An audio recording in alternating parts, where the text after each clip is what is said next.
সম্মানিত দর্শক, স্বপ্নের নীল নদে ওয়াটার বোটে করে আমরা আপনাদেরকে নিয়ে সামনের দিকে এগিয়ে চলেছি। আপনারা দেখতে পাচ্ছেন ঐতিহাসিক ঐতিহ্যের স্মারক নীল নদের সৌন্দর্য। সামনে যত দেখবেন ততই অভিভূত হবেন। নীল নদের পানি অনেক স্বচ্ছ। যেহেতু রাতের বেলা নাইট ভিউ দেখাবার জন্য আমরা আপনাদেরকে নিয়ে এসেছি, সে কারণে পানির কালার, পানির রংটা আপনাদেরকে আমরা দেখাতে পারিনি। তবে পানি অনেক স্বচ্ছ, আর এই পানিটা প্রবাহমান, পানি প্রবাহমান, তবে খুব বেশি ঢেউ কিন্তু নেই, সাধারণ ঢেউ এবং পানির স্রোত কিন্তু আছে। আমরা সেই নীল নদে যাত্রী যারা, পর্যটক যারা, যে যার মতো করে আনন্দ করছে।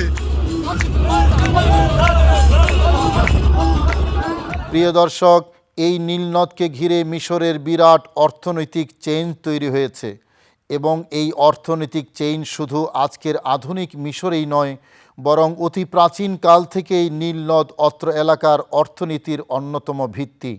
বিশেষ করে কৃষিভিত্তিক অর্থনীতিতে নীলের অবদান অপরিসীম। আধুনিক যুগেও নীল অর্থনীতির উপর দাঁড়িয়ে আছে পুরো নীল অঞ্চল। বিদ্যুৎ, কৃষি এবং পর্যটন খাতে নীলের তুলনা নীল নিজেই। নীলের দুই পাশে গড়ে ওঠা বিশাল বিশাল সুরম্য আবাসিক হোটেলগুলোর প্রাণভোমরাই হলো এই নীলনদ। নীলের নৈসর্গিক সৌন্দর্য উপভোগ করার জন্য সারা পৃথিবী থেকে আসা পর্যটকদের প্রধান এবং প্রথম পছন্দ নীল নদের পাড়ে গড়ে ওঠা এই আবাসিক হোটেলগুলো। এই আবাসিক হোটেলগুলো শুধু আবাসন চাহিদাই পূরণ করছে তা নয়, বরং নীলের দুই পাশে গড়ে ওঠা শহরের সৌন্দর্য বাড়িয়ে দিয়েছে বহুগুণ।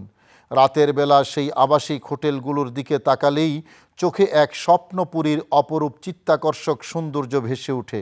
প্রিয় দর্শক, বিশ্বব্যাপী নীল নদ সম্পর্কে জানার আগ্রহ সবার।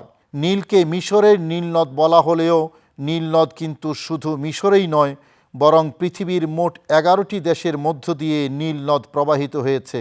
দেশগুলো হলো ইথিওপিয়া, সুদান, দক্ষিণ সুদান, মিশর, Rwanda, Tanzania, Uganda, Burundi, Congo গণতান্ত্রিক প্রজাতন্ত্র, কেনিয়া এবং ইরিত্রিয়া।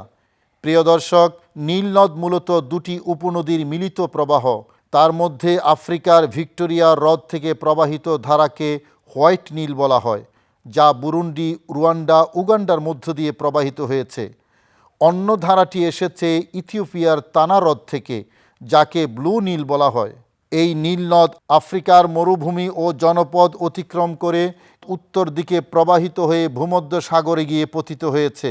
নীল নদের মোট দৈর্ঘ্য প্রায় ৬,৬৫০ কিলোমিটার।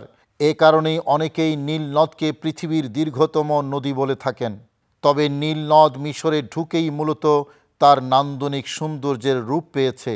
তাই নীল নদ বললেই মিশরের নীল নদ বোঝানো হয়ে থাকে এবং সে কারণেই মানুষ নীল নদ দেখার জন্য সবাই মিশরে ছুটে আসেন। নীল শুধু মিশরের নয়, সারা বিশ্বের মানুষের নীল নদ নিখিল ধরনের জন্য মহান প্রভুর অনন্য দান। নীল নদ বেঁচে থাকুক সবার জন্য, সব সময়ের জন্য।